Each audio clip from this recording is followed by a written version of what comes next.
כבר שנים שפארק צ'ארלס קלור הוא אייקון תל אביבי, אבל עד שהוא נבנה ב-74 הוא בכלל היה שכונת מגורים, שאפילו צילמו בסרטים כמו קזבלנקה. יש יותר כבוד!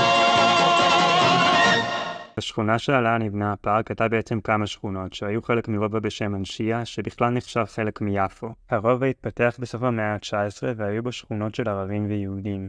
אחת מהשכונות המרכזיות הייתה נווה שלום היהודית, שנוסדה ב-1890 בנפרד ממנשיה של אז וצמוד לנווה צדק. למרות שנווה שלום הייתה גדולה ולא פחות חשובה מנווה צדק, היא די נבלעה ונשכחה בהיסטוריה. תהליך ההיעלמות שלה החל ב-1923, כשתל אביב התפתחה, ואת הגבול שלה עם יפו החליטו לסמן באמצע נווה שלום. החלק היפואי נבלע במנשיה, ומהחלק התל אביבי בסוף נשארו רחובות שפשוט סופחו לנווה צדק של היום. בכל מנשיה, המתיחות בין היהודים והערבים התגברה. הפרעות בשנות ה-20 וה-30 גרמו לנטישה של היהודים, ומלחמת העצמאות הובילה לנטישה של הערבים. במשך שנים אחרי קום המדינה התלבטו מה לעשות עם